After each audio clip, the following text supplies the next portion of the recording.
Imagine you haven't eaten since yesterday morning. You know where the herd moved. You spent the whole day before tracking their trail, reading broken grass and soft mud, building a picture in your head of exactly where they'll be at dawn. Tomorrow, if everything goes right, your group eats. Then the sky opens. Not a passing shower. A cold, driving rain that keeps coming, hour after hour, straight through the night and into the next morning, and it still hasn't stopped. Now the trail is gone, washed flat under running water. The ground that would have shown you fresh tracks is just mud, and mud on bare feet on uneven terrain means a slip, a twisted ankle, a torn tendon, any one of which could be a death sentence for someone who has to walk to survive. The stream by your camp is rising past where it normally sits. And the fire, the only thing standing between your group and the cold, the dark, and whatever is out there hunting in the rain right alongside you, is hissing and smoking and struggling to stay alive. You are not sitting around waiting for the weather to clear. You are trapped, and every hour that passes is an hour where the odds get a little worse. For most of human history, a week of rain wasn't a lazy inconvenience. It was one of the more dangerous situations a person could find themselves in. And it's worth pausing on how strange that is, because for you, right now, rain probably means something close to the opposite. You hear it start outside. You pull a blanket over your legs. You make something warm to drink, and you settle in. Rain relaxes you. It's the sound you fall asleep to. But if you were living 50,000 years ago, that exact same sound could have killed you in at least 3 different ways before it ever let up. The first is cold. A wet body loses heat dramatically faster than a dry one, and without tailored clothing or a fully waterproof shelter. Along, cold rain could push a person's core temperature toward hypothermia in a matter of hours, even somewhere that doesn't feel especially frigid by today's standards. The second is water itself. Many of the caves and rock shelters people relied on sat near rivers or at the base of slopes. Exactly the kind of terrain that floods first. Archaeologists have found thick layers of flood sediment inside sites that were clearly lived in, evidence that water rushed through while people were still there, and in some cases those shelters were never occupied again afterward. And the third danger is one people rarely think about: other predators. Heavy rain pushes animals towards shelter too, and sometimes that shelter was the same cave a human group was using. Sites have been found where human remains sit in the same layers as large cats, and some of those human bones carry puncture marks that match predator teeth almost exactly. Rain didn't just make life unpleasant. It pushed humans, prey animals, and predators into the same tight, dry spaces at the same time. And that overlap could turn deadly fast. In the middle of all that risk, one task mattered more than anything else: keeping the fire burning. Controlled use of fire stretches back hundreds of thousands of years, with strong evidence from sites like Qesem Cave in Israel and possible evidence going back even further at Wonderwerk Cave in South Africa. But controlling an existing fire and creating a brand new one from nothing are 2 very different skills. And for long stretches of human history, reliably starting fire from scratch may not have been something everyone in a group could do. So if the fire went out, you didn't just relight it.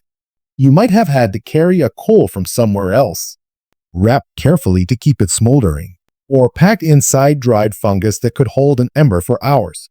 We know this wasn't guesswork, because when the mummified body known as Ötzi was found preserved in the Alps, he was carrying a full fire-starting kit on his belt: fungus for tinder, flint, a striking stone, and backup material, all 5,000 years after fire was supposedly figured out. So when the rain came, protecting the flame came before almost anything else, moving it deeper into the shelter, shielding it from wind and drips, feeding it slowly with dry wood pulled from the centers of split logs or dead branches still protected under a forest canopy. Someone's entire job during a storm might have simply been sitting by that fire for hours, guarding it, because losing it wasn't an inconvenience. It could be fatal for the whole group. Once the fire was secured and the group was as dry as they were going to get, the waiting itself became productive. The archaeological record inside caves and rock shelters is packed with evidence of steady, focused work. Piles of tiny stone flakes cluster in specific spots, exactly where someone would have sat near the firelight shaping tools for hours at a stretch. At Blombos Cave in South Africa, researchers uncovered what looks like a 100,000-year-old pigment workshop, complete with shells used as mixing containers and ground ochre prepared with real intention, not casually. Bone needles with tiny hand-drilled eyes start showing up in the record roughly 60,000 years ago. Delicate tools that take patience and stillness to make. At a site in France, archaeologists found a fragment of twisted plant fiber, some of the oldest direct evidence of cordage ever discovered. And at a cave in Germany, a carved ivory tool designed specifically for twisting plant fibers into rope. Making rope is slow and repetitive, which makes it close to the perfect task for someone who has nowhere to be in hours to fill. And it wasn't only tools.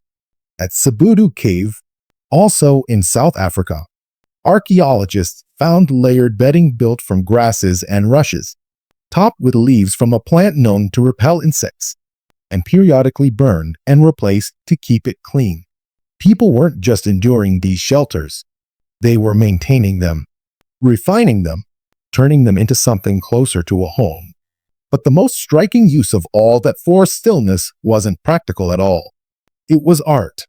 Deep inside caves across parts of Europe and Indonesia, far past the entrance, past where anyone would go for warmth or shelter, people carried small fat burning lamps through narrow passages into total darkness to paint. Some of these paintings, showing animals in motion with real anatomical understanding, date back tens of thousands of years. Among the oldest known figurative art on the planet, nobody makes that journey through cramped, pitch-black tunnels when the weather is good and there's hunting to do. That kind of effort belongs to the hours when there's genuinely nothing else pressing to be done, when every tool has already been sharpened and there's still time left in the day. And alongside the art came talk. Researchers studying modern hunter-gatherer groups, including a well-known study of conversation patterns among the Jew/Honsi in the Kalahari, found that daytime talk tends to center on practical matters, while conversation around the evening fire shifts overwhelmingly toward stories, songs, and shared history. That fire wasn't only providing warmth. It was where survival knowledge got passed from person to person, generation to generation, through nothing but memory and repetition. Some of the oldest verified oral traditions in the world.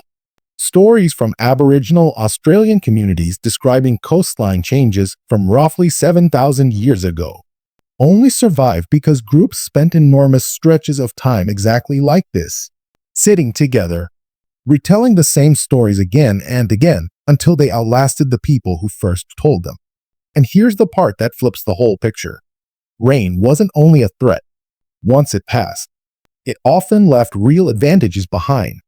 Fresh, soft ground holds detailed tracks, meaning some of the best hunting conditions of the entire season come right after a storm clears.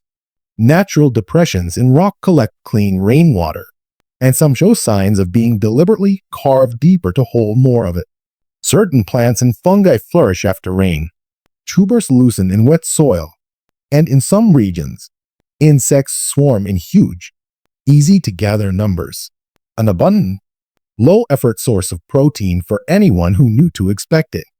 So what did ancient humans actually do when it rained for a week straight? Almost everything that mattered. They protected the one flame keeping them alive. They shaped the tools they'd need for the next hunt. They twisted the rope that held their shelters together. They ground the pigment that would end up painted on cave walls far underground. They told the stories that carried survival knowledge across generations who would never meet each other. None of it was wasted time. It was preparation, built entirely out of the hours they couldn't spend outside. Boredom, the way you and I experience it, likely wasn't really something they had room for. When your survival depends on what your hands can make before the rain lets up, stillness isn't empty. It's where almost everything gets built. Oh, here's something worth sitting with. If you were the one trapped in that cave, fire barely holding, rain hammering outside with no end in sight, what do you think you would have reached for first? The tools? The fire? Or would you have been the one who eventually picked up a piece of ochre and started drawing on the wall? Drop your answer in the comments. I genuinely like to see what people pick. If this video gave you a new way of looking at something as ordinary as a rainy day, do me a favor and hit like. And if you know someone who'd get a kick out of this, share it with them. And if you want more videos like this one, digging into the strange, overlooked corners of how ancient humans actually lived, make sure you're subscribed because there's a lot more of this coming.